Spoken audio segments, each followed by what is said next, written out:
अस्सलाम वालेकुम स्टूडेंट्स। बेटा क्लास स्टार्ट करते हैं। आप लोग मुझे बता दीजिए मेरी आवाज़ आप लोगों को क्लियर आ रही है? सानिया सलाम कर रही है, वालेकुम अस्सलाम। मुस्कान सलाम कर रही है, वालेकुम अस्सलाम। अच्छा जी, ठीक है बेटा, सबको मेरी आवाज़ आ रही है? ठीक है जी, तो फिर क्लास हम स्टार्ट करते हैं। और मुझे ये बता दें कि तमाम लोग मुझे इस बात पे यस कर दें कि पिछले वीक जो फिजिक्स की क्लास हुई थी, मतलब लास्ट मंडे ट्यूसडे वेडनेसडे, जो लास्ट वेडनेसडे को क्लास हुई थी फिजिक्स की, उसमें सारे स्टूडेंट्स के मौजूद थे। सब मुझे वाई या यस लिख दें, सब मुझे यस करके रिप्लाई कर दें। ओके, ठीक है, ठीक ठीक ठीक है, ठीक है जी। इट मीन्स कि आज, अच्छा, एक बच्ची कहती है आयशा, आयशा खुर्रम कहती है I was not in the previous class. ठीक है, ओके। तो मुझे आयशा आप ये बता दीजिए कि अगर आप पिछली क्लास में नहीं थी तो क्या आपका एडमिशन हो गया है? आपने जीमेल की आईडी बना ली है? आपको पिछले लेक्चर की वीडियो मिल गई है? ये बताइए मुझे। जी आयशा,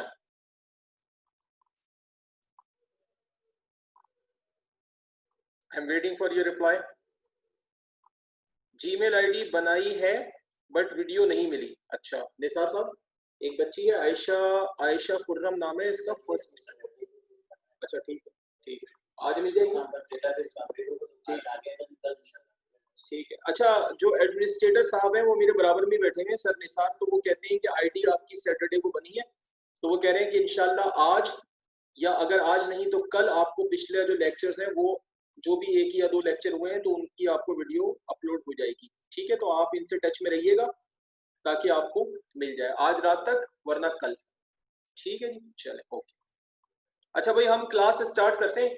तो जैसा कि आप लोगों को सिर्फ एक स्टूडेंट ऐसी है जो पिछली क्लास में नहीं थी, बाकी तो सारे थे। तो पिछली क्लास में हम, जैसा कि आपको पता है कि हमने चैप्टर 3 स्टार्ट किया है और अभी हमारा स्टार्ट ही है। हमने चैप्टर 3 में पहला टॉपिक पढ़ा था मोमेंटम का, और फिर उसके बाद दूसरा टॉपिक हमने पढ़ा था कि भाई मोमेंटम का फोर्स के साथ क्या रिलेशन होता है। ठीक है जी, relation of momentum with force, ये दो चीजें हमने पढ़ी हैं। और उसके बाद हमने पिछली क्लास में ये तीसरा टॉपिक स्टार्ट किया था। तो ये स्टेटमेंट आप लोगों ने नोट किया था और फिगर आप लोगों ने बनाई थी। अगर किसी ने नहीं बनाई हुई है तो अभी फटाफट बना लें। ठीक है जी। तो मैंने कहा था कि लास्ट टाइम मैंने कहा था कि जब नेक्स्ट क्लास होगी तो फिर मैं इसको आगे इस टॉपिक को करवाऊंगा। अच्छा, मैं आपको ये भी बता चुका हूं कि जी कुछ टॉपिक ऐसे होते हैं जो फर्स्ट ईयर के पेपर का पैटर्न है कि आपका एक सेक्शन जो होता है जिसमें शॉर्ट क्वेश्चंस आते हैं 4 नंबर वाले, और एक सेक्शन आपका ऐसा होता है जिसमें लॉन्ग क्वेश्चन आते हैं 7 मार्क्स वाले। तो पिछले जो दोनों टॉपिक थे उनके बारे में मैंने पहले भी बताया कि वो शॉर्ट वाले टॉपिक थे, दोनों 4 मार्क्स वाले हैं। और ये वाला जो टॉपिक है मैं आज दोबारा बता रहा हूँ, मैंने लास्ट वीक भी बताया था कि ये जो टॉपिक है law of conservation of momentum, ये एग्जाम्स में आपके पास लॉन्ग वाले सेक्शन में 7 मार्क्स में आता है। तो it's a bigger topic, it is not a smaller topic, it's a bigger topic. तो ये आता है 7 मार्क्स में। अच्छा, और हमेशा ऐसे आता है कि state and prove law of conservation of momentum, हमेशा ऐसे आता है कि भाई law of conservation of momentum को आप स्टेट करें और फिर आप उसे प्रूव करके बताएं। तो स्टेटमेंट आपके सामने लिखा हुआ है। ठीक है जी, स्टेटमेंट आपके सामने लिखा हुआ है, the total momentum of N isolated system remains constant. किसी भी आइसोलेटेड सिस्टम का, किसी भी आइसोलेटेड सिस्टम का टोटल मोमेंटम हमेशा कांस्टेंट रहता है। और इस बात का मतलब क्या है? That is total momentum of the system before and after collision remain same. अगर किसी भी आइसोलेटेड सिस्टम का टोटल मोमेंटम कांस्टेंट रहे तो इस बात का मतलब ये है कि अगर उस आइसोलेटेड सिस्टम के अंदर कोई बॉडीज हैं, और कोलिजन का मतलब है वो टकरा रही है आपस में, तो अगर उस आइसोलेटेड सिस्टम में कुछ बॉडीज हैं और वो आपस में कोलिजन कर रही हैं, तो उनके कोलिजन से पहले का टोटल मोमेंटम और कोलिजन के बाद का टोटल मोमेंटम क्या होगा? सेम होगा। कोई एक स्टूडेंट है जिन्होंने सलाम किया जी, वालेकुम अस्सलाम। अच्छा, तो अब क्या है कि मैंने पिछली क्लास में ये भी बताया था कि आइसोलेटेड सिस्टम क्या होता है, तो मैंने नोट भी करवाया था। तो जो बच्ची आज की क्लास में नहीं है, जब आपको लेक्चर मिलेगा तो उसमें आपको मिल जाएगा, लेकिन मैं जस्ट वो बात रिपीट कर रहा हूँ। मैंने पिछली क्लास में 2-3 बातें बताई थी। पिछली क्लास में एक तो मैंने ये बताया था कि भाई सिस्टम क्या होता है, मैंने ये बताया था कि सिस्टम क्या होता है और ऑब्जर्वर किसे कहते हैं और सराउंडिंग किसे कहते हैं, और फिर मैंने सिस्टम की काइंड्स बताई थी। ये 3-4 बातें मैंने बताई भी थी और नोट भी कराई थी। मैंने सिस्टम के बारे में आपको ये बताया था, और ये मैंने इसलिए बताया था कि इसके स्टेटमेंट में आप देखिए आइसोलेटेड सिस्टम का वर्ड आ रहा है, तो आइसोलेटेड सिस्टम को हम समझ सके इसलिए मैंने आपको बताया था। तो मैंने आपको सिस्टम के बारे में ये बताया था कि कोई भी ऐसी चीज जिस पर आप गौर कर रहे हो या जिसकी प्रॉपर्टीज को आप स्टडी कर रहे हो वो एक सिस्टम होता है। ठीक है जी, anything which is under observation और under consideration is a system. अच्छा, ये इनका एक नए स्टूडेंट है, इनका नाम नहीं लिखा हुआ लेकिन सेल फोन लिखा हुआ है, गैलेक्सी A51 के नाम से आ रहा है, आपने नाम मेंशन नहीं किया हुआ। आपने कहा sir it's my first day in class. Okay, no problem, you can take the class. और मुझे नहीं पता, I do not know whether you have taken the admission और still you are waiting for that. अच्छा ठीक है, तो नाम आपका क्या है बेटा, नाम क्या है आपका? जिन्होंने मुझे मैसेज किया है कि sir it's my first day in the class, will you please mention your name, what's your name बेटा? I am waiting for that.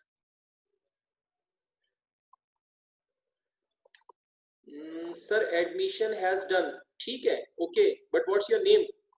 अच्छा, आमना, आमना अकरम नाम है भाई इस बच्ची का, ठीक है।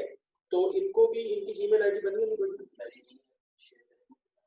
ठीक है बेटा, मेरे बराबर में जो सर बैठे हुए एडमिनिस्ट्रेटर साहब जो बैठे हुए, मैंने उनसे पूछा है तो आप अपनी जीमेल आईडी बना दें और फिर शेयर कर दें, तो जो आपकी 1-2 क्लासेस निकल गई हैं तो वो लेक्चर की वीडियो आपको अपलोड हो जाएगी, तो आपको पिछला सारा समझ आ जाएगा। हाँ ठीक है, ठीक है, हाँ हाँ, वो यही कह रहे हैं कि वो ये कह रहे हैं सर निसार कि हमने जिस पैटर्न पे आप लोगों को जीमेल आईडी बनाने को कहा है वैसे आप जीमेल आईडी बना के इनको दे दें, तो आपकी जो भी फिजिक्स केमिस्ट्री, अभी 1-1, 2-2 ही क्लासेस हुई है, ज्यादा तो हुई नहीं है, 1-1, 2-2 क्लासेस हुई है, तो वो आपको लेक्चर मिल जाएंगे, तो आपको पिछला टॉपिक क्लियर हो जाएगा और आज से आप शामिल हो। ठीक है जी, वो कर लें आप। अच्छा, मैं क्या कह रहा था जी, मैं दोबारा अपनी बात कंटिन्यू करता हूँ। तो मैं ये कह रहा था कि पिछली क्लास में मैंने आपको ये बताया था, पिछली क्लास में मैंने आपको बताया था कि सिस्टम किसे कहते हैं, और ये मैंने किस लिए बताया था, ये मैंने इसलिए बताया था कि भाई यहाँ स्टेटमेंट में आइसोलेटेड सिस्टम का वर्ड आ रहा है। तो मैंने ये बताया था कि anything which is under consideration और अंडर ऑब्जर्वेशन और whose properties are being studied is a system. कोई भी ऐसी चीज जिस पर आप गौर कर रहे हो या जिसका आप मुशाहिदा कर रहे हो या जिसकी प्रॉपर्टीज को आप स्टडी कर रहे हो, ऐसी चीज को हम सिस्टम कहते हैं। और अगर आप कर रहे हैं तो आपको कहा जाएगा ऑब्जर्वर, या जो लोग भी कर रहे होंगे तो उनको कहा जाएगा ऑब्जर्वर्स। ठीक है जी। फिर मैंने ये बताया था कि जो भी सिस्टम होता है वो हमेशा 2 चीजों से मिलकर बनता है। कौन कौन सी 2 चीजें? एक मैटर और दूसरा एनर्जी। क्योंकि जिस चीज को भी आप स्टडी कर रहे होंगे वो या तो चीज सॉलिड होगी या लिक्विड होगी या गैस होगी, मतलब वो मैटर की कोई स्टेट होगी और उसके अंदर होंगे मॉलिक्यूल्स, उनमें एनर्जी होगी। तो सिस्टम हमेशा 2 चीजों से मिलकर बनेगा, मैटर और एनर्जी। और किसी भी सिस्टम के चारों तरफ जो चीजें होंगी, जो एटमॉस्फेयर होगा around the system, that is called the surrounding, उसको सिस्टम की सराउंडिंग कहा जाए। तो यहां तक मैंने क्या क्या बात बताई? एक मैंने ये बताया कि जिस चीज को भी आप ऑब्जर्व करेंगे या उसकी प्रॉपर्टीज को स्टडी करेंगे वो आपके लिए एक सिस्टम है, और आप या जो भी ऑब्जर्व करने वाले होंगे वो ऑब्जर्वर्स होंगे। और फिर मैंने ये बताया कि सिस्टम हमेशा 2 चीजों से मिलकर बनेगा। कौन कौन सी 2 चीजों से मिलकर बनेगा? मैटर और एनर्जी से मिलकर बनेगा। ठीक है जी। और मैंने ये बताया कि सिस्टम के जो चारों तरफ चीजें होंगी उनको सिस्टम की सराउंडिंग्स कहा जाएगा। फिर आखिरी बात मैंने ये बताई थी कि सिस्टम की 3 काइंड्स होती हैं, ओपन सिस्टम होता है, क्लोज्ड सिस्टम होता है और आइसोलेटेड सिस्टम होता है। इनमें फर्क मैंने ये बताया था कि अगर कोई ऐसा सिस्टम हो कि मैटर और एनर्जी दोनों चीजें सिस्टम से निकल के सराउंडिंग में जा सकें और सराउंडिंग से निकल के सिस्टम के अंदर आ सकें, यानी मैटर और एनर्जी दोनों चीजों का सिस्टम और सराउंडिंग के दरमियान ट्रांसफर हो सकता हो, तो उसको ओपन सिस्टम कहते हैं। और अगर सिर्फ एनर्जी ट्रांसफर हो सकती हो बिटवीन सिस्टम एंड सराउंडिंग और मैटर नहीं हो सकता हो तो उसको क्लोज्ड सिस्टम कहते हैं। और अगर दोनों चीजें ट्रांसफर नहीं हो सकती हो तो उसको आइसोलेटेड सिस्टम कहते हैं। Okay, I repeat that, system की 3 काइंड्स होती हैं, ओपन सिस्टम होता है, क्लोज्ड सिस्टम होता है और आइसोलेटेड सिस्टम होता है। ओपन सिस्टम में मैटर और एनर्जी दोनों चीजें सिस्टम और सराउंडिंग के दरमियान ट्रांसफर हो सकती हैं, सिस्टम से निकल के बाहर जा सकती हैं, बाहर से सिस्टम में आ सकती हैं, वो ओपन सिस्टम होता है। क्लोज्ड सिस्टम में मैटर और एनर्जी में से मैटर का ट्रांसफर नहीं हो सकता, सिर्फ एनर्जी का ट्रांसफर हो सकता है, उसको क्लोज्ड सिस्टम कहते हैं। और अच्छा, कोई बच्ची कह रही है कि सर ये मेरी फर्स्ट क्लास है और मुझे समझने में काफी मुश्किल हो रही है। बेटा ये आपको सिर्फ साइकोलॉजिकल एक इफेक्ट आ रहा है, मैं उसकी वजह आपको बताता हूँ। एक तो ये है कि अगर आपकी पहली क्लास है तो अभी हमने बताया है कि जिन बच्चों की पहली क्लास है अगर उनका एडमिशन हो गया है तो वो यहाँ एडमिनिस्ट्रेशन में अपनी जीमेल आईडी जैसे ये बना के कह रहे हैं वैसे आप उनको जीमेल आईडी बना के दे दें, तो वो आज रात या कल तक आपकी पिछली जो 1-2 क्लासेस, हाँ मेरी बात पूरी सुन लेना आप लोग, मेरी बात पूरी सुन ले, बीच में मैसेज करने से पहले मेरी बात कंप्लीट होने दें। मैं ये कह रहा हूँ जो 2-3 बच्चे मुझे कह रहे हैं कि जी हमारी आज पहली क्लासेस समझने में मुश्किल हो रही है, तो आप मेरी बात समझिए। पहली बात तो मैं ये कह रहा हूँ कि एडमिनिस्ट्रेशन वाले आपको जिस तरीके से जीमेल आईडी बनाने का कह रहे हैं आप उनको जीमेल आईडी उस तरीके से बना के दे दें, तो वो आपको आज रात तक या कल तक जो आपकी 1 या 2 क्लासेस निकल गई हैं उनकी वीडियोस आपको दे देंगे, तो पूरे लेक्चर आपको पिछला 1 या 2 क्लासेस जो निकली हैं वो आपको मिल जाएंगी, तो पिछला आपको समझ में आ जाएगा। पहला पॉइंट तो आप ये समझ लें। दूसरा पॉइंट आप ये समझ लें कि अभी कोई खास पढ़ाई नहीं हुई है, पिछली क्लास में हमने सिर्फ चैप्टर स्टार्ट किया है और हमने सिर्फ 2 टॉपिक पढ़े हैं। पहला टॉपिक हमने पढ़ा है मोमेंटम का, जो कि आपने मैट्रिक में भी पढ़ा हुआ, उसमें कोई नई बात नहीं है। और दूसरा टॉपिक हमने एक पढ़ा था कि मोमेंटम का फोर्स के साथ क्या रिलेशन होता है, वो भी कोई मसला नहीं है, तो आपको जब लेक्चर मिलेगा तो आपको क्लियर हो जाएगा। तीसरी बात यह है कि अभी ये टॉपिक मैंने सिर्फ स्टार्ट किया है, अभी आप इसको आगे चलने दें। आप साइकोलॉजिकल इफेक्ट में ये नहीं जाए कि जी आज हमारी पहली क्लास है और हमारी 1-2 क्लासें निकल गई है तो हमें समझ में नहीं आ रहा। अभी तो मैंने कुछ समझाया ही नहीं है, अभी तो ये स्लाइड लगाई है, इस पर टॉपिक की हेडिंग लिखी हुई है और अभी तो ये टॉपिक आगे चलेगा, तो आप आगे चलें। अभी तो मैंने कुछ भी नहीं समझाया, अभी तो मैंने, आप देखें स्टेटमेंट में, मेरी बात गौर से समझें, स्टेटमेंट में एक लफ्ज आ रहा है आइसोलेटेड सिस्टम, तो अभी तो मैं स्टेटमेंट समझाने के लिए उसमें जो वर्ड आ रहा है आइसोलेटेड सिस्टम, अभी तो मैं वो समझा रहा हूँ, अभी तो मैं आगे चला ही नहीं। तो आप किसी साइकोलॉजिकल इफेक्ट में नहीं जाए कि आपकी पहली क्लास है और आपको समझने में मुश्किल हो रही है, आप टॉपिक को आगे जाने दें। अभी जब आज की क्लास कंप्लीट होगी तो फिर हम आपसे पूछ लेंगे कि आपको कितना समझ आया कितना नहीं आया। क्लियर है आप लोग इस बात में? हाँ जी, ये जो 3 बच्चे हैं, ठीक है ना, मनाहिल और अनुषा और एक और है जिनका नाम नहीं आ रहा, मेरा ख्याल है उन्होंने आमना अकरम नाम बताया है। तो आप लोग बिल्कुल इस तरह ना सोचें, आप अभी क्लास चलने दें, मैं आपसे लास्ट में पूछूंगा, ठीक है जी? ओके। तो अब सारे बच्चे जो है ना वो ये बात समझ लें कि भाई मैंने अभी ये जो टॉपिक लिखा हुआ है law of conservation of momentum, इस टॉपिक का स्टेटमेंट आपके सामने है। अभी मैंने स्टेटमेंट भी नहीं समझाया, अभी मैंने सिर्फ क्या काम किया है कि स्टेटमेंट के अंदर एक वर्ड आ रहा है आइसोलेटेड सिस्टम। मैं आइसोलेटेड सिस्टम के बारे में बता रहा हूं और ये कोई बिल्कुल मुश्किल बात नहीं है कि आपको समझ में नहीं आए। मैं आपके सामने 2-3 बातें दोबारा रख रहा हूं, मैंने बड़ी आसान 3-4 बातें बताई हैं जिसमें कोई ऐसी बात नहीं है कि समझ नहीं आए।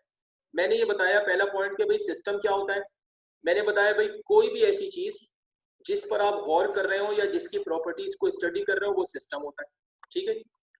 दूसरी बात मैंने ये बताई कि दुनिया का हर सिस्टम 2 चीजों से मिलकर बनता है, मैटर और एनर्जी से, उसमें मैटर होगा और एनर्जी होगी, तो सिस्टम हमेशा मैटर और एनर्जी से मिलकर बनेगा, ठीक है।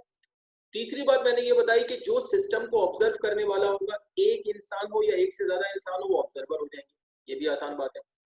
और चौथी बात मैंने ये बताई कि सिस्टम के जो चारों तरफ चीजें होंगी, जो एटमॉस्फेयर होगा सिस्टम के अराउंड, वो उसकी सराउंडिंग हो जाएगी, ये भी मेरा ख्याल है कोई मुश्किल बात नहीं है, ठीक है जी। तो मैं अपनी बात रिपीट कर रहा हूँ, जिस चीज पे गौर किया जाए या जिसकी प्रॉपर्टीज को स्टडी किया जाए वो सिस्टम है। सिस्टम हमेशा 2 चीजों से मिलकर बनेगा, मैटर और एनर्जी। जो सिस्टम को गौर करने वाला इंसान होगा, एक हो या एक से ज्यादा हो, वो ऑब्जर्वर होंगे, और सिस्टम के जो चारों तरफ चीजें होंगी वो उसकी सराउंडिंग होगी। मिसाल के तौर पे जैसे इस वक्त आप क्लास ले रहे हैं, तो या तो आपके सामने लैपटॉप है या आपके सामने स्मार्टफोन है, तो आप किस पे गौर कर रहे हैं? अपने लैपटॉप की स्क्रीन पे या स्मार्टफोन की स्क्रीन पे आप गौर कर रहे हैं, तो जितनी भी देर तक आप क्लास अटेंड करेंगे तो ये लैपटॉप की जो स्क्रीन है या स्मार्टफोन की स्क्रीन है, ये आपके लिए एक सिस्टम है और आप क्या है, ऑब्जर्वर है। और आप जिस रूम में बैठे हुए हैं उसमें चारों तरफ जो चीजें हैं वो इसकी सराउंडिंग। यहाँ तक क्लियर है आप लोग? ठीक है। फिर मैंने ये कहा कि सिस्टम की 3 काइंड्स होती हैं। ओपन सिस्टम होता है, क्लोज्ड सिस्टम होता है और आइसोलेटेड सिस्टम होता है। ओपन सिस्टम क्या होता है कि सिस्टम दो चीजों से मिलकर बन रहा है, मैटर और एनर्जी। अगर मैटर और एनर्जी दोनों चीजें सिस्टम से निकल के बाहर जा सके और बाहर से उसके अंदर आ सके तो वो ओपन सिस्टम होता है। ठीक है। क्लोज्ड सिस्टम क्या होता है कि अगर मैटर और एनर्जी में से मैटर ट्रांसफर ना हो सके, सिर्फ एनर्जी सिस्टम से निकल के बाहर जा सके और बाहर से सिस्टम के अंदर आ सके, तो वो क्लोज्ड सिस्टम होता है। और आइसोलेटेड सिस्टम क्या होता है? ऐसा सिस्टम जिसमें मैटर और एनर्जी दोनों चीजें ना सिस्टम से बाहर जा सके और ना बाहर से अंदर आ सके, वो आइसोलेटेड सिस्टम होता है। और आइसोलेटेड सिस्टम देखिए चारों तरफ से इस तरह से बंद, कोई भी आइसोलेटेड सिस्टम चारों तरफ से कंप्लीटली पैक होगा, बाहर से कोई मैटर या एनर्जी उसके अंदर बाहर से नहीं आ सकेगा और ना ही अंदर जो मैटर और एनर्जी है वो निकल के बाहर जा सकेगा। इसको बोलते हैं आइसोलेटेड सिस्टम। तो मैंने ये सारी बातें सिर्फ आपकी नॉलेज के लिए बताई हैं, क्योंकि स्टेटमेंट में वर्ड क्या आ रहा है? Isolated system.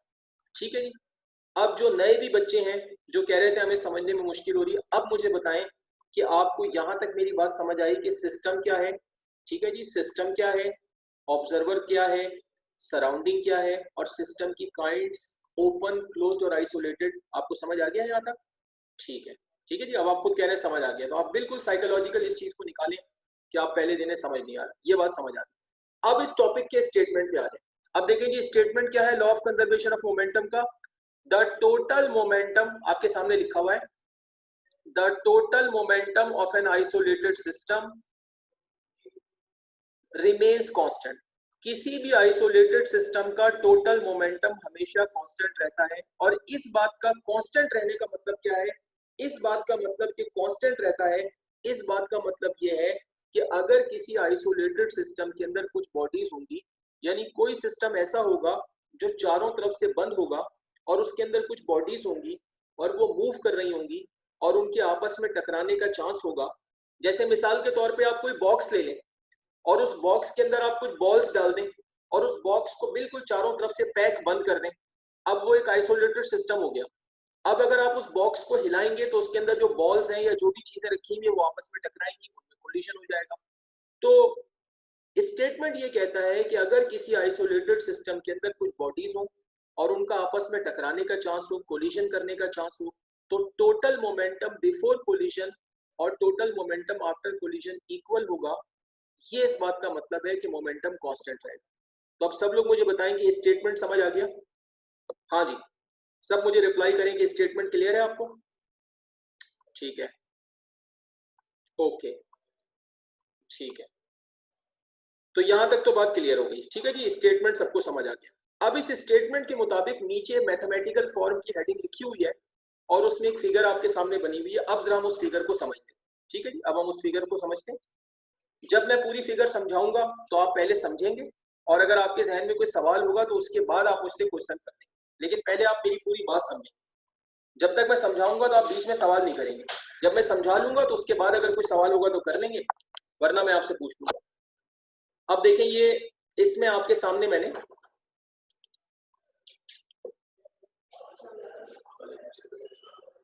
आपके सामने यहाँ पर देखिए एक आइसोलेटेड सिस्टम मेंशन किया है। आप देख सकते हैं कि ये एक सिस्टम है, ये देखें बिल्कुल चारों तरफ से इसको शो किया है कि ये चारों तरफ से बंद है, चारों तरफ से पैक है। तो ये मेंशन किया है कि ये एक आइसोलेटेड सिस्टम है, मतलब कोई मैटर और एनर्जी जो है इसमें बाहर से अंदर नहीं आएगी, अंदर से बाहर नहीं जाएगी। और इस आइसोलेटेड सिस्टम के अंदर आप देख रहे हैं दो बॉडीज हैं, ये वाली बॉडी ए है और ये वाली जो है बॉडी बी है। इनके मासेस क्या है? देखिए बॉडी ए का मास, इसका मास m1 है और इसका m2 है। और ये दोनों बॉडीज देखें, ये एरो क्या बता रहा है? ये दोनों बॉडीज एक दूसरे की तरफ मूव कर रही है। ये इनकी वेलोसिटीज हैं। जो बॉडी ए है इसकी वेलोसिटी u1 है और जो बॉडी बी है इसकी वेलोसिटी u2 है। ठीक है जी, तो बिल्कुल क्लियरली नजर आ रहा है कि जब ये दोनों बॉडीज एक दूसरे की तरफ मूव कर रही हैं तो ये आपस में टकरा जाएंगी। तो आप देख सकते हैं कि यहाँ बीच में ये शो किया है कि ये इधर आई और ये इधर आई, तो आप ये शो कर देख सकते हैं कि इनमें कोलिशन हो गया, ये बॉडीज आपस में टकरा गई और टकराने के बाद आप देखिए ये वापस हो गई, ये वाली जो इधर जा रही थी, ठीक है, जो राइट की तरफ जा रही थी, अब टकराने के बाद वापस हो गई लेफ्ट पे जा रही है, और ये जो लेफ्ट पे जा रही थी अब ये टकराने के बाद वापस हो गई, ये राइट पे जा रही है। तो अब चूंकि डायरेक्शन इनकी चेंज हो गई, देखिए जो बॉडी पहले राइट पे जा रही थी अब वो वापस जा रही है, डायरेक्शन चेंज हो गई, और जो इधर जा रही थी वो अब इधर टकरा के वापस जा रही है, इसकी भी डायरेक्शन चेंज हो गई। तो डायरेक्शन जब चेंज हो तो इसका मतलब है वेलोसिटी चेंज हो गई है, तो इसका मतलब है कि कोलिशन के बाद इनकी वेलोसिटीज चेंज हो गई हैं। तो पहले इसकी वेलोसिटी u1 थी, अब बाद में ये जो वापस जा रही है तो हमने कहा अब v1 होगी, ठीक है जी। और इसकी वेलोसिटी पहले u2 थी बॉडी b की, और अब ये जो वापस जा रही है तो इसकी वेलोसिटी जो है हमने कहा v2 हो गई, ठीक है। तो u1 और u2 इनकी इनिशियल वेलोसिटीज है, इनिशियल का मतलब टकराने से पहले, और v1 और v2 इनकी फाइनल वेलोसिटीज है, मतलब टकराने के बाद। और ये बात आप समझ सकते हैं कि टकराने की वजह से बॉडीज के मासेस पे तो कोई फर्क नहीं पड़ेगा, ठीक है। तो इनका मास जैसे पहले m1 और m2 था तो बाद में भी आप देख सकते हैं m1 और m2 है, ठीक है। अच्छा, ये जो मैंने यहाँ पे प्लस एफ और माइनस एफ लिखा है ये क्या है, ये भी बता देता हूँ, ये भी बड़ी आसान सी बात है। देखिए जब ये दोनों बॉडीज टकराएंगी तो टकराने के दौरान दोनों एक दूसरे पर फोर्स लगाएंगी, ठीक है जी। ये लेफ्ट वाली बॉडी ए है और राइट वाली बॉडी क्या है, बी है। टकराने के दौरान दोनों बॉडीज एक दूसरे पर फोर्स लगाएंगी, बॉडी ए कुछ फोर्स लगाएगी बी पर और उतनी ही फोर्स बी लगाएगी ए पर। एक एक्शन है, दूसरा उसका रिएक्शन है। तो फॉर एग्जांपल बॉडी ए जो फोर्स लगा रही है बी पे, हमने इसे एक्शन मान लिया, और उसके जवाब में जो बी लगा रही है इसे रिएक्शन मान लिया। तो न्यूटन थर्ड लॉ क्या कहता है कि एक्शन और रिएक्शन की मैग्नीट्यूड इक्वल होती है और डायरेक्शन ऑपोजिट होती है। तो इसलिए आप देख सकते हैं कि हमने इस एफ के साथ प्लस लगाया और इसके साथ हमने क्या लगाया, माइनस लगाया। क्यों? इसलिए कि इन दोनों फोर्सेस की डायरेक्शन क्या है, ऑपोजिट है। तो एक फोर्स को हमने प्लस में ले लिया और एक को हमने माइनस में ले लिया। एक एक्शन फोर्स है और दूसरी रिएक्शन फोर्स है। इसका आगे जो काम आएगा वो मैं आपको बता दूंगा। अब मुझे सारे स्टूडेंट्स ये बताएं कि आपको ये जो पूरी फिगर मैंने एक्सप्लेन की है ये आपको समझ आ गई है? मुझे रिप्लाई करें। हाँ जी, लोग कह रहे हैं समझ हमें आ गई है। ठीक है, ओके, ठीक है, ठीक है जी, ठीक है जी। अच्छा, सबने मुझे कहा समझ आ गया। अब जरा बात समझिए कि अब करना क्या है। अब हम ये देखते हैं कि टोटल मोमेंटम बिफोर कोलिजन क्या होगा और आफ्टर कोलिजन क्या होगा। अब जरा वो समझ लें, फिर मैं नेक्स्ट स्लाइड पे आपको लेके जाऊंगा बाद में, लेकिन पहले समझ लें। देखिए कोलिजन से पहले की बात कर लें, ठीक है। कोलिजन से पहले इसके ऊपर की बात करें। मोमेंटम आप सब जानते हैं, मोमेंटम क्या होता है, मास और वेलोसिटी को मल्टीप्लाई करने से आता है। तो कोलिजन से पहले अगर मैं आपसे पूछूं कि बॉडी ए का मोमेंटम क्या है, तो इसका मास कितना है m1 और वेलोसिटी कितनी है u1। तो अगर दोनों को मल्टीप्लाई कर दें m1 इंटू u1 तो ये बॉडी ए का मोमेंटम हो गया। कौन सा? कोलिजन से पहले का। बी का अगर देखें तो देखें बी का मास क्या है m2 और वेलोसिटी क्या है u2। इन दोनों को अगर मल्टीप्लाई कर दें m2 u2 तो ये बॉडी बी का इनिशियल मोमेंटम हो गया, मतलब बिफोर कोलिजन। अब अगर हम ये देखना चाहें कि टोटल मोमेंटम बिफोर कोलिजन कितना था, तो हम ए के मोमेंटम को और बी के मोमेंटम को ऐड करेंगे।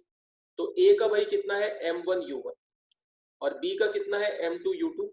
तो अगर हम इन दोनों को ऐड कर दें m1 u1 plus m2 u2 तो ये क्या हो जाएगा, ये हो जाएगा टोटल मोमेंटम बिफोर कोलिजन, ठीक है जी। m1 u1 plus m2 u2। अब जरा आफ्टर कोलिजन की बात कर लें। अब नीचे आ जाए कोलिजन के बाद। अब कोलिजन के बाद अगर हम देखें कि भाई बॉडी ए का मोमेंटम कितना है, ठीक है जी। अगर हम कोलिजन के बाद देखें तो देखें बॉडी ए का मास कितना है m1 और वेलोसिटी अब क्या हो चुकी है v1। तो अब मोमेंटम क्या होगा, इन दोनों को मल्टीप्लाई करेंगे m1 इंटू v1। तो m1 इंटू v1 जो है ये बॉडी ए का मोमेंटम हो गया आफ्टर कोलिजन। और अगर b का देखें तो मास कितना है m2 और वेलोसिटी कितनी है v2। इन दोनों को मल्टीप्लाई करें m2 इंटू v2 तो ये बॉडी b का हो गया आफ्टर कोलिजन।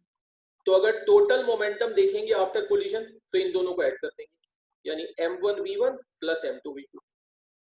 तो अब आप देखिए कि m1u1 plus m2u2 total momentum before collision है, और m1v1 प्लस m2v2 ये टोटल मोमेंटम आफ्टर कोलिजन है, और ये दोनों इक्वल होंगे किसके मुताबिक, हमारे स्टेटमेंट के मुताबिक। तो अगर मैं आपको नेक्स्ट स्लाइड अभी दिखाता हूं, फिर मैं वापस इस पे आऊंगा कि अगर किसी की फिगर बनाने से रह गई है तो मैं फिर वापस आ जाऊंगा, लेकिन मैं आपको जस्ट नेक्स्ट स्लाइड दिखा दूं कि देखिए इसमें मैंने जो समझाया है वो लिखा हुआ है। देखिए जरा आप क्या लिखा है, यहाँ पे समझ लीजिए, अभी लिखना नहीं है, मेरी बात समझ। ये मैंने फिगर के बारे में लिखा है, consider an isolated system having two bodies A and B of masses m1 and m2 moving towards each other with velocities u1 and u2। यही मैंने बताया था कि एक आइसोलेटेड सिस्टम है जिसमें दो बॉडीज हैं ए और बी, उनके मासेस m1 और m2 हैं, और वो दोनों एक दूसरे की तरफ u1 और u2 वेलोसिटी से मूव कर रहे हैं। ठीक है जी, दे कोलाइड, वो आपस में कोलाइड करती हैं, and after that move in opposite direction, और कोलिजन के बाद ऑपोजिट डायरेक्शन में मूव करती हैं with velocities v1 and v2। ठीक है, ये भी समझा दिया। According to law of conservation of momentum क्या होगा, total momentum before collision equal होगा टोटल मोमेंटम आफ्टर कोलिजन, जो मैं आपको समझा के आया।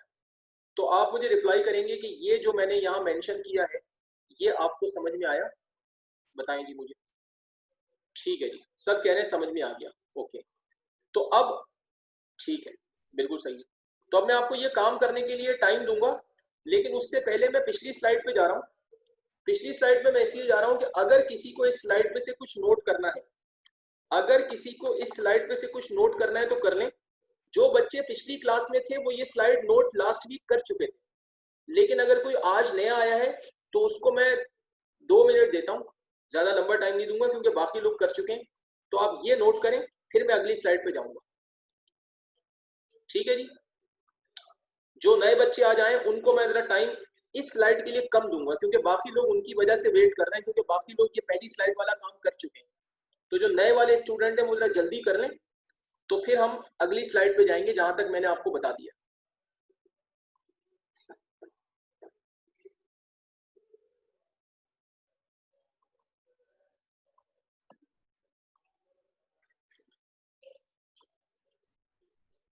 मनाहिल बेटा ये कैमरा बंद करें, मनाहिल, मनाहिल हबीब कैमरा बंद करें, मनाहिल हबीब कैमरा बंद करें।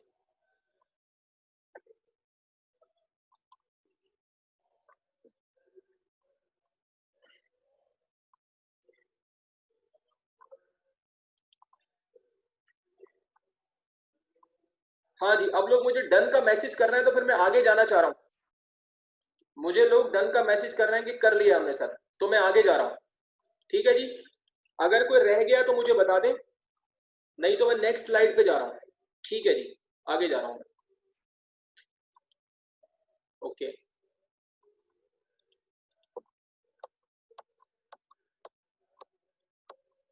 अब आप लोगों ने क्या करना है, यहां तक मैंने आपको समझा दिया, तो आप यहां से यहां तक का काम कर लें। 2 मिनट दूंगा आपको बस, क्योंकि कोई खास नहीं है, 2-3 लाइनें हैं, ये लिख के इक्वेशन लिख लें आप।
हाँ भाई, अब मुझे कोई कह रहे हैं, कुछ बच्चे कह रहे हैं कि हमने कर लिया है। ठीक है जी, तो मैं आगे चलता हूँ। 1 मिनट और ले लें, बल्कि 30 सेकेंड, हाफ मिनट, तो मैं आगे जा रहा हूँ। ठीक है जी, अब हम आगे चलते हैं। अच्छा भाई, अब बेटा अब आपने मेरी बात गौर से सुननी है। मैंने आपको बताया कि ये टॉपिक एग्जाम में कैसे आता है। ये टॉपिक एग्जाम में इस तरह से आता है कि स्टेट, मेरे अल्फाज गौर से सुनने, ये टॉपिक इस तरह से आता है कि state and prove law of conservation of momentum. Law of conservation of momentum को स्टेट करें और प्रूव करें। तो हमें इसमें 3 काम करने होते हैं, जिसमें से कि 2 काम हमने कर लिए हैं। पहला काम ये करना होता है कि हम इसका स्टेटमेंट बताते हैं। फिर दूसरा काम ये करना होता है कि उस स्टेटमेंट के मुताबिक मैथमेटिकल फॉर्म बनाते हैं कि भाई स्टेटमेंट के मुताबिक ये मैथमेटिकल फॉर्म है, ये जो आपने बना दिया। और फिर तीसरा काम ये होता है कि इसको आप प्रूफ करके बताते हैं कि भाई हम ये जो कह रहे हैं ये ठीक है, ऐसा होता भी है या नहीं होता। तो अब आप देख रहे हैं कि अब हेडिंग आ गई है प्रूफ की। तो अब इसके बाद जो मैं समझाऊंगा, तो अभी आप लिखेंगे नहीं, जब मैं बोलूंगा तो फिर आप नोट करेंगे, जब तक नहीं नोट करेंगे। तो अब हम इसके प्रूफ में आ जाते हैं। अब देखें, जो बात मैं आपको बता चुका हूं, यहां तक तो मैंने आपको समझा दिया। अभी पिछली जो मैं फिगर समझा रहा था, तो देखें ये वही वाली बात है। क्या मेंशन है यहाँ पे, लेकिन अभी आपने लिखना नहीं है। क्या मेंशन है कि during the collision both bodies apply same force on each other in opposite direction. ठीक है जी, जब कोलिजन होता है तो दोनों बॉडीज एक दूसरे पर ऑपोजिट डायरेक्शन में सेम फोर्स लगाती है। According to Newton's third law of motion, these are action and reaction forces. ठीक है जी, जैसा मैं बता चुका हूं, एक एक्शन फोर्स है, एक रिएक्शन फोर्स है। Mathematically we can write, mathematically हम क्या बोल सकते हैं कि positive F equal to negative F. क्या मतलब है इस बात का? मतलब इस बात का है कि ये वाली फोर्स इक्वल है इस फोर्स के, जिसका मतलब है कि एक्शन और रिएक्शन इक्वल है। और पॉजिटिव और नेगेटिव किसकी वजह से है? ऑपोजिट डायरेक्शन की वजह से है। ये मैंने आपको ऑलरेडी समझा। अगर हम मजीद आगे चलें, तो आप ये देखिए कि यही जो इक्वेशन है positive F equal to negative F, इसी को मैंने वर्डिंग में लिख दिया। देखिए, अगर आप आगे चलें तो आप देख सकते हैं कि लेफ्ट साइड पे जो पॉजिटिव का साइन है वो वैसे ही अपनी जगह बना हुआ है, और लेफ्ट साइड पे जो एफ है इसकी जगह मैंने लिखा है force applying on body B. तो आपने कॉपी में फिगर बनाई हुई है। चले मैं आपको पिछली स्लाइड भी दिखाता हूँ, आप देखिए। देखिए जरा दोबारा, यहाँ देखिएगा गौर से। देखिए ये जो फोर्स है पॉजिटिव एफ, ये कौन सी फोर्स है? देखिए ये बॉडी ए है और ये वाली बी है। तो पॉजिटिव एफ कौन सी फोर्स है? जो बॉडी ए की तरफ से बी पे अप्लाई हो रही है। तो अप्लाई किस पे हो रही है? बी पर। और नेगेटिव एफ कौन सी फोर्स है? जो बॉडी बी की तरफ से ए पे अप्लाई हो रही है। तो अप्लाई किस पे हो रही है? ए पे। तो positive F force applying on B और negative F force applying on A. ठीक है जी। तो अगर हम दोबारा अगली स्लाइड पे जाते हैं, तो यही बात जो मैं आपको समझा रहा हूं। ठीक है जी, तो आप देख सकते हैं कि क्या किया मैंने यहाँ पे। देखिए पॉजिटिव साइन वैसे ही लगा हुआ है, और एफ की जगह क्या आ गया? Force applying on body B. और इक्वल टू नेगेटिव साइन वैसे ही लगा हुआ है, और ये वाली फोर्स क्या हो गई? Force applying on body A. और इसको हमने कर दिया इक्वेशन नंबर 1। आई होप कि यहां तक आप क्लियर है। तो अब आप यहां से यहां तक नोट करें, इक्वेशन 1 तक आ जाएं। इसके लिए मैं आपको दूंगा 1 से 2 मिनट। शाबाश। और अगर कोई सवाल है यहां तक तो आप पूछ लें।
हाँ भाई, कुछ लोग मुझे कह रहे हैं नोट कर लिया है, ठीक है, तो अब मैं इससे आगे चलता हूँ। अच्छा भाई, अब मैं इससे आगे चलूंगा।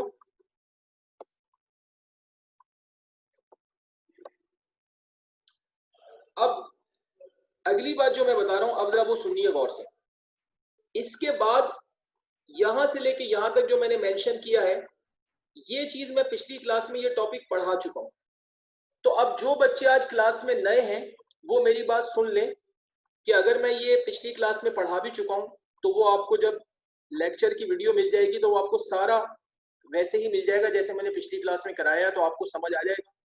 लेकिन ये बात मैं अभी आपको दोबारा बता रहा हूँ, तो इसमें कोई ऐसी मुश्किल बात नहीं है कि आप ये सोचेंगे टॉपिक निकल गया। ये कोई मुश्किल बात नहीं है, अभी आप समझ लें।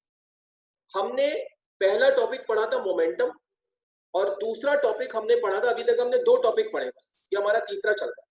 पहला टॉपिक हमने पढ़ा मोमेंटम और दूसरा हमने पढ़ा था relation of momentum with force, के मोमेंटम का फोर्स के साथ क्या रिलेशन होता है। उस रिलेशन में हमने ये पढ़ा था, वी नो के बाद जो लिखा है ये हमने उस रिलेशन में पढ़ा था, और इसको हमने फिर वेरीफाई किया था। तो ये आप जब लेक्चर की वीडियो देखेंगे तो वो आपको इंशाल्लाह सारा समझ आ जाएगा।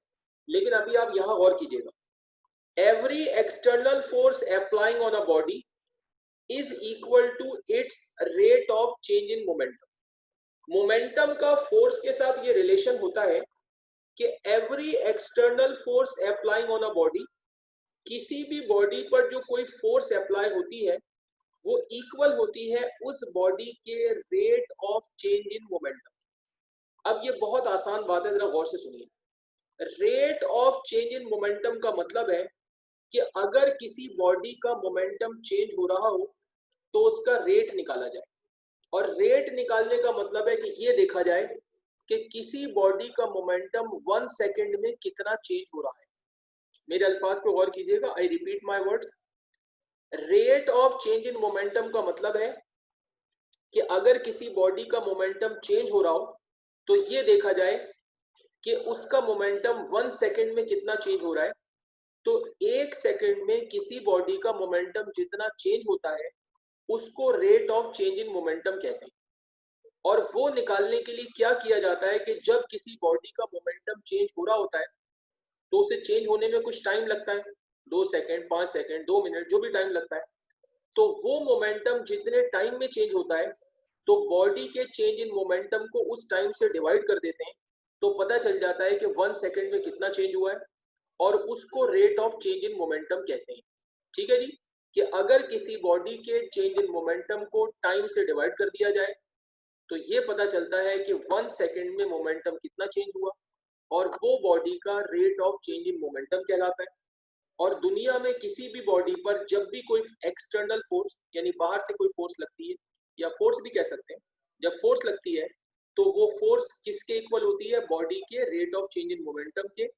ये मोमेंटम का फोर्स के साथ रिलेशन होता है, जो एक बिल्कुल आसान सी बात है। अब इस उसूल के मुताबिक अगर कोई फोर्स अप्लाई हो रही है बॉडी ए पर, फोर्स अप्लाइंग ऑन बॉडी ए, किसी भी बॉडी पर, मेरे अल्फाज पर गौर कीजिएगा, किसी भी बॉडी पर अप्लाई होने वाली फोर्स उस बॉडी के rate of change in momentum के इक्वल होती है।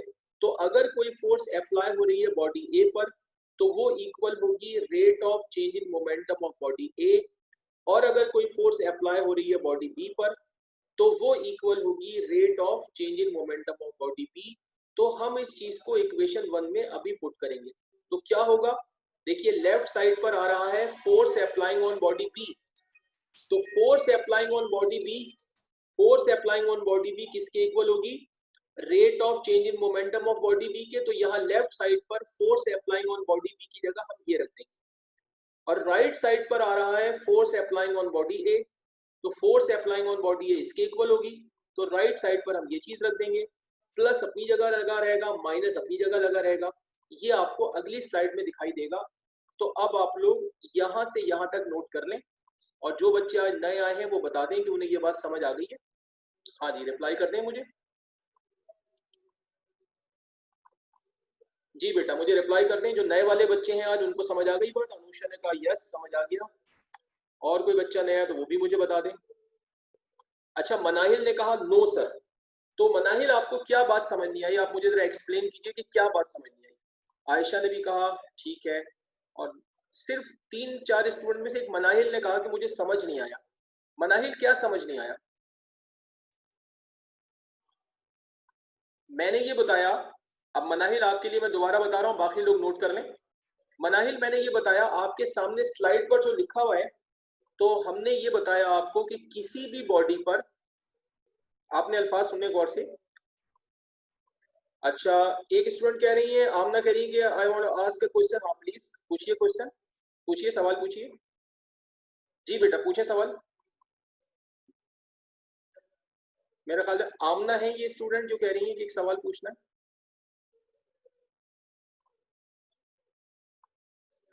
मैं पहले मनाहिल को समझाता हूं, जब तक आप सवाल पूछिए। मैं मनाहिल को एक्सप्लेन कर रहा हूं।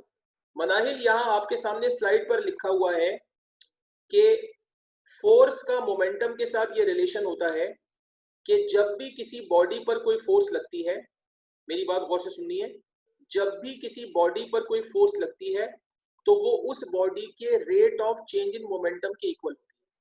अच्छा, ये कैसे होती है? ये पिछली क्लास में हमने पढ़ाया था, तो जब आपको पिछला लेक्चर की वीडियो मिलेगी तो उसमें आपको समझ में आ जाएगा। नहीं आएगा तो आप मुझे बता दीजिएगा, क्योंकि मैं पिछला टॉपिक तो पूरा भी पढ़ा नहीं सकता। लेकिन मैं यहाँ सिर्फ ये बता रहा हूं कि किसी भी बॉडी पर जो फोर्स लगती है वो उस बॉडी के, अच्छा, इन्होंने एक सवाल किया है, sir you will also take assessment, can you please explain? Assessment means आप टेस्ट का कह रही हैं? हाँ, तो टेस्ट तो बिल्कुल होंगे। तो अभी तो आपकी क्लास स्टार्ट हुई है, तो अभी ठीक है, टेस्ट बिल्कुल होंगे आपके। तो मनाहिल, मैं आपको ये कह रहा हूँ कि किसी भी बॉडी पर जो फोर्स लगती है वो उस बॉडी के rate of change in momentum के इक्वल होती है। ये बात आप मान लीजिए, क्योंकि ये हम टॉपिक पढ़ चुके हैं और हम इस टॉपिक को पिछली क्लास में कर चुके हैं। तो पिछला लेक्चर आप देखेंगे तो आपको इंशाल्लाह समझ आ जाएगा। अब मैंने इस वक्त ये समझाया कि rate of change in momentum क्या होता है। तो मैंने ये बताया कि rate of change in momentum ये होता है कि किसी बॉडी के चेंज इन मोमेंटम को उसके टाइम से डिवाइड कर दिया जाए। अगर किसी बॉडी का मोमेंटम चेंज हो रहा हो तो वो जितने टाइम में चेंज हो रहा है उसे उस टाइम से डिवाइड कर दें, तो ये पता चल जाएगा कि 1 सेकंड में कितना चेंज हो रहा है। और 1 सेकंड में जितना मोमेंटम चेंज होगा वो rate of change in momentum के इक्वल होगा, और ये बॉडी पर अप्लाई होने वाली फोर्स के इक्वल होता है। तो इस रूल के मुताबिक अगर कोई फोर्स अप्लाई हो रही है बॉडी ए पर, तो वो बॉडी ए के rate of change in momentum के इक्वल होगी। और अगर कोई फोर्स अप्लाई हो रही है बॉडी बी पर, तो वो बॉडी बी के rate of change in momentum के इक्वल होगी। तो अगर हम इस चीज को इक्वेशन 1 में पुट करें, तो लेफ्ट साइड पर force applying on body B आ रहा है। तो देखिए, force applying on body B जो है वो rate of change in momentum of body B के इक्वल होगा। तो अगली स्लाइड में आपको दिखाऊंगा, यहाँ पर हम ये रख देंगे, इसकी जगह ये चीज आ जाएगी। पॉजिटिव वैसे ही लिख देंगे और फिर इक्वल लगा के नेगेटिव वैसे ही लिख देंगे, और force applying on body A की जगह ये आ जाएगा। ठीक है, तो अब आप मुझे मनाहिल रिप्लाई कर दें कि आपको बात समझ आ रही है। बाकी सब लोग तो मुझे रिप्लाई कर रहे हैं। मनाहिल, आप मुझे रिप्लाई करते हैं, आपकी तरफ से कोई जवाब भी नहीं आ रहा मुझे। ठीक है, मनाहिल कह रही है ओके। तो अब सब लोग यहां तक काम कर चुके हैं, मैं आगे चलूं? हाँ जी, मैं आगे चलूं?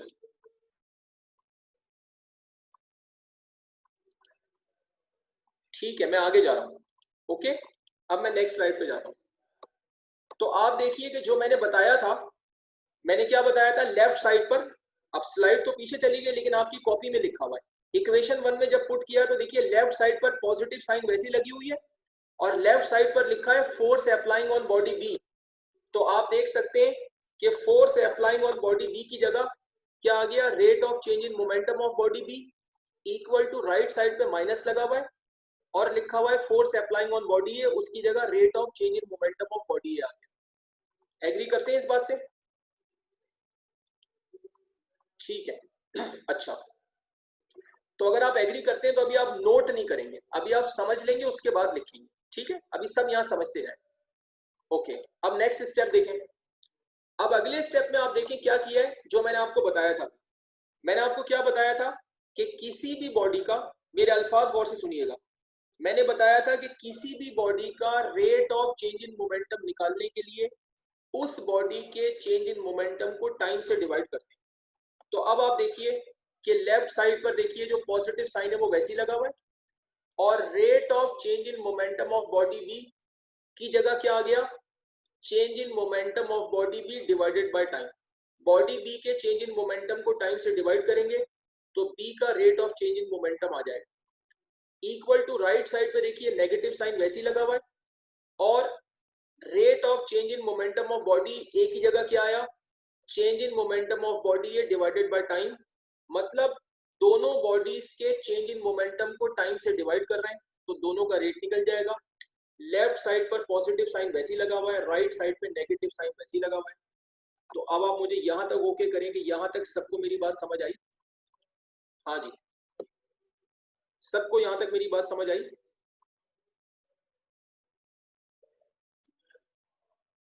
ठीक है, सब ओके करना है, ठीक है। निशा कह रही है सर दोबारा बता दें, निशा को दोबारा बता देते हैं। Rate of change in momentum, Nisha दोबारा सुन ले, rate of change in momentum क्या है, किसी भी बॉडी का rate of change in momentum निकालने के लिए उस बॉडी के चेंज इन मोमेंटम को टाइम से डिवाइड किया जाएगा। तो लेफ्ट साइड पर बॉडी बी के चेंज इन मोमेंटम को टाइम से डिवाइड किया है, और राइट साइड पर बॉडी ए के चेंज इन मोमेंटम को टाइम से डिवाइड किया है, ताकि दोनों का रेट आ जाए। और लेफ्ट साइड पर पॉजिटिव साइन वैसे ही लगा हुआ है और राइट साइड पर नेगेटिव साइन वैसे ही लगा हुआ है। तो ये हमने rate of change in momentum को निकालने के लिए ऐसा किया। अच्छा, बाकी लोग जिनको सबको समझ आ गया, ये दोनों स्टेप नोट करने, यहां तक नोट करने और आ जाए यहाँ तक, ये दोनों स्टेप नोट करके यहां तक पहुंच जाए। और निशा आप मुझे बता दें, निशा आपको बात समझ आ गई? ओके, अब सब लोगों ने ये काम करना है कि यहां तक सब लोग नोट कर, यहां तक नोट कर ले, सब यहां तक आ जाए।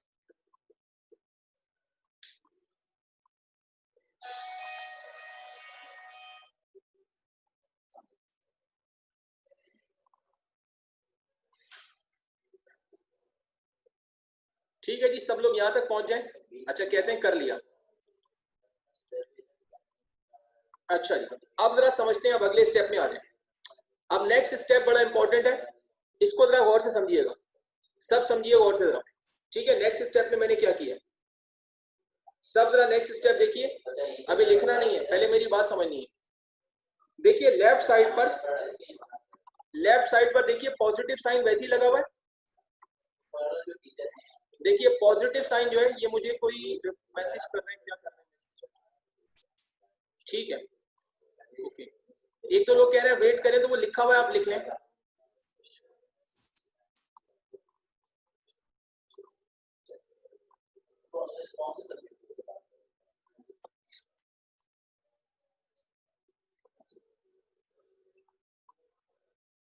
हाँ भाई, जो लोग रह गए थे उनकी वजह से मैं वेट कर रहा हूँ। अच्छा, कहते हैं कर लिया। अब जरा समझिए मेरी बात,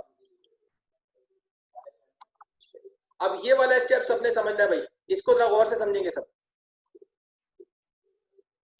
अब जरा समझिए, देखिए ये दो बॉडीज थी, फिगर आपके पास बनी हुई है, बॉडी ए थी, ये बी थी, ये बॉडी ए और ये बी थी आपकी। ठीक है जी, ये इधर जा रही थी, इसकी वेलोसिटी क्या थी u1, ये यहाँ पे आ रही थी, इसकी वेलोसिटी क्या थी u2, और इसका मास क्या था m1 और इसका क्या था m2। ये फिगर आपकी कॉपी में बनी हुई। फिर इनमें कोलिजन हो गया था, और कोलिजन के बाद ये बॉडीज वापस हो गई थी। ये वाली ए जो है ये वापस आ रही थी इधर, क्या वेलोसिटी थी v1, और ये इधर वापस जा रही थी, इसकी क्या वेलोसिटी थी v2, और मास इसका, ठीक है जी, ये b है, मास इसका वही m2 और इसका m1। अच्छा जी, अब रस सबने यहाँ समझना है। देखिए लेफ्ट साइड पर क्या है, change in momentum of body B divided by time. तो बॉडी बी का चेंज इन मोमेंटम कैसे निकलेगा, बॉडी बी का चेंज इन मोमेंटम निकालने के लिए बी के फाइनल मोमेंटम में से बी के इनिशियल मोमेंटम को माइनस करना पड़ेगा। अब सब लोग क्या करेंगे इस वक्त, इस साइड पे देखिएगा, यहाँ देखिएगा बी की तरफ, अभी ए को बिल्कुल नहीं देखिए, सब इधर देखिए। देखिए बी का फाइनल मोमेंटम क्या होगा, जो कोलिजन के बाद है, और इनिशियल क्या होगा, जो कोलिजन से पहले है। अब फाइनल देखिए, कोलिजन के बाद देखिए बी का मास कितना है m2 और वेलोसिटी कितनी है v2। अगर इन दोनों को मल्टीप्लाई करें तो m2 v2, ये बी का मोमेंटम है कोलिजन के बाद। और अगर कोलिजन से पहले देखें तो मास क्या था m2, वेलोसिटी क्या थी u2, इन दोनों को मल्टीप्लाई करें तो M2U2 जो है ये B का इनिशियल मोमेंटम, ठीक है, बिल्कुल भी लेफ्ट साइड पे नहीं देखना, राइट पे देखिएगा B की तरफ, ये B का इनिशियल मोमेंटम है M2 into U2 कोलिजन से पहले, और ये B का फाइनल मोमेंटम है M2 into V2 कोलिजन के बाद। तो आप यहाँ देखिए क्या किया है, M2V2 में से माइनस किया है M2U2, यानी B के फाइनल मोमेंटम में से माइनस किया B के इनिशियल मोमेंटम को, तो ये B का चेंज इन मोमेंटम आ गया, और डिवाइडेड बाय टाइम है तो नीचे आ रहा है T डिवाइडेड बाय टाइम आ गया, और पॉजिटिव साइन वैसे ही आ गया। अब राइट साइड पे आ जाइए, ये इक्वल आ गया, नेगेटिव साइन वैसे ही आ गया। अब आप देखिए change in momentum of body A कैसे निकाला है, अब आपने लेफ्ट साइड पे देखना है, अब आप बिल्कुल भी राइट पे नहीं देखिए, अब इस साइड पे देखिए, अब यहाँ नहीं देखिएगा। देखिए ये ए का फाइनल मोमेंटम है, मास कितना है ए का m1, और वेलोसिटी बाद में कितनी हो गई v1, इन दोनों को मल्टीप्लाई करें तो m1 into v1 ये बॉडी ए का फाइनल मोमेंटम है कोलिजन के बाद।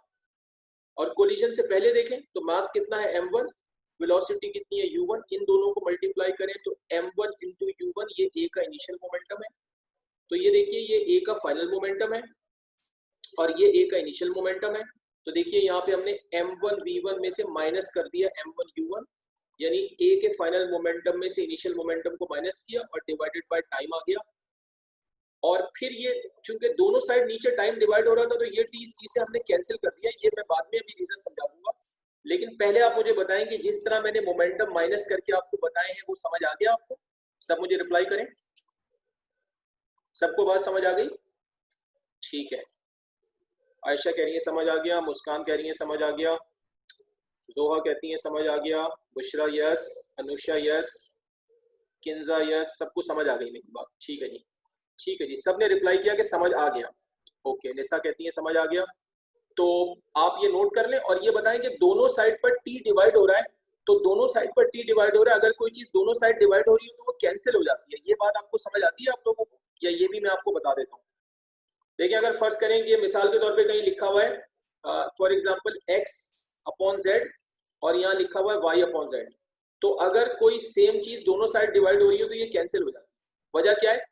फर्ज करें आप कैंसिल ना करें, अगर लिखा हुआ है x upon z is equal to y upon z, फर्ज करें आप कैंसिल ना करें, अब ये लेफ्ट वाला z आप राइट पर ले जाएं तो आप देखें कि ये जो लेफ्ट पे z है ये क्या हो रहा है, ये यहाँ पे जैसे डिवाइड हो रहा है तो ये यहाँ जाएगा तो मल्टीप्लाई हो जाएगा, तो फिर ये देखें यहाँ जाके कैंसिल हो जाएगा, तो वही x इक्वल टू वाई आ जाएगा। तो अगर कोई सेम चीज दोनों साइड पे डिवाइड हो रही हो तो उसको कैंसिल कर देते हैं। तो आप यहाँ देखिए यहाँ भी t है यहाँ भी t है, दोनों साइड पे डिवाइड हो रही है तो ये t इस चीज से क्या होगा, कैंसिल हो जाएगा। एग्री करते हैं इस बात पे आप लोग? ठीक है, समझ आ रही है सबको बात? ठीक है, तो जरा ये वाला स्टेप नोट कीजिए आप लोग, सब लोग ये वाला स्टेप नोट कर लें। बस अब हम तकरीबन पहुंच गए, इसके बाद एक स्टेप रह गया।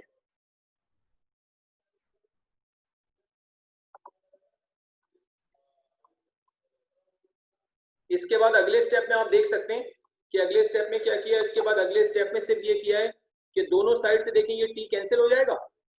जब टी कैंसिल हो जाएगा तो देखिए पॉजिटिव साइन वैसे ही आ गया और ये पूरा ब्रैकेट एज इट इज आ गया, और फिर ये इक्वल आ गया और ये नेगेटिव साइन आ गया और ये ऊपर वाला पूरा ब्रैकेट एज इट इज आ गया।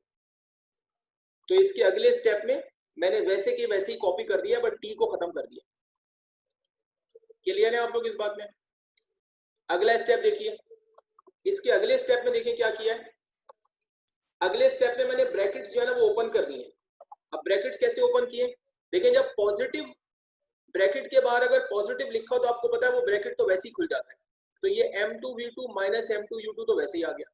लेकिन राइट साइड पर नेगेटिव है तो जब नेगेटिव अंदर मल्टीप्लाई होगा, ये माइनस अंदर मल्टीप्लाई होगा तो ये m1v1 माइनस में हो जाएगा और ये माइनस माइनस बीच में प्लस हो जाएगा, तो प्लस m1u1 आ जाएगा।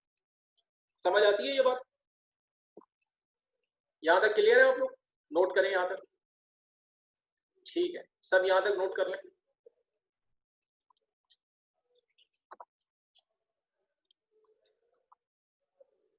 इस स्टेप तक सब पहुंच जाए।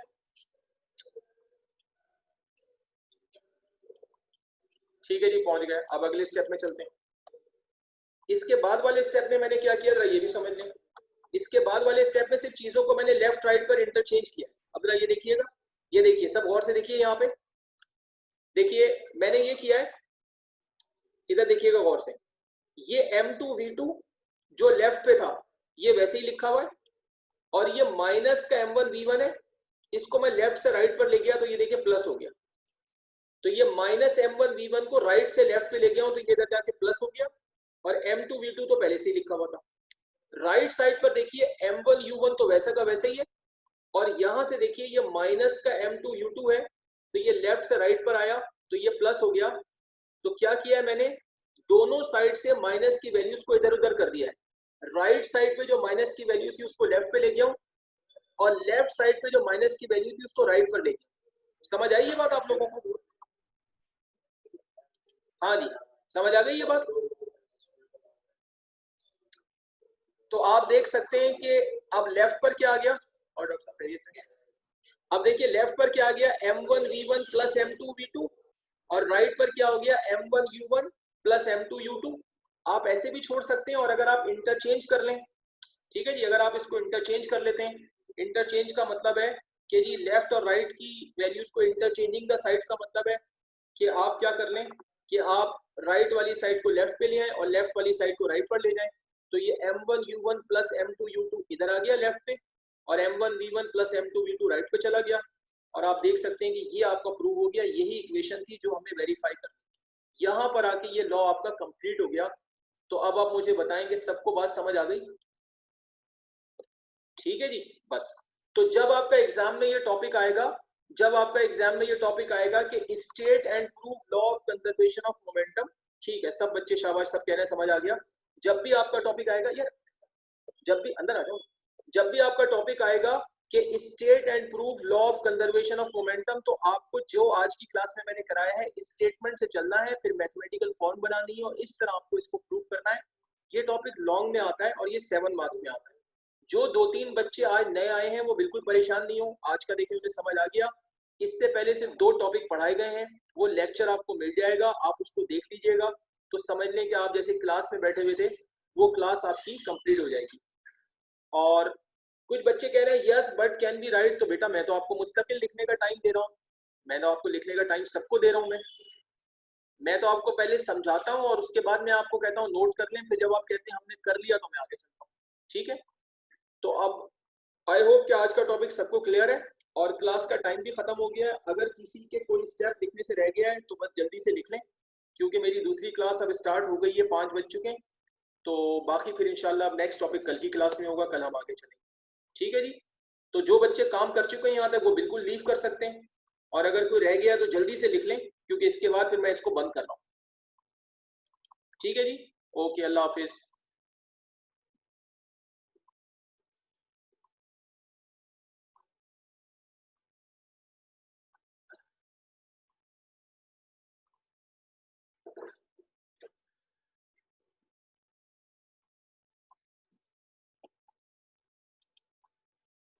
ओके, अल्लाह हाफिज।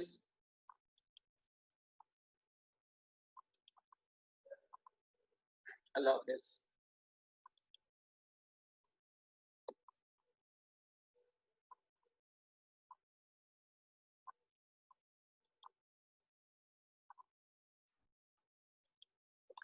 ठीक है बेटा, अगर कोई रह गया तो आखिरी 10 सेकंड्स है, अगर कोई रह गया तो आखिरी 10 सेकंड है, मैं अब इसको बंद कर रहा हूँ, आई एम लीविंग।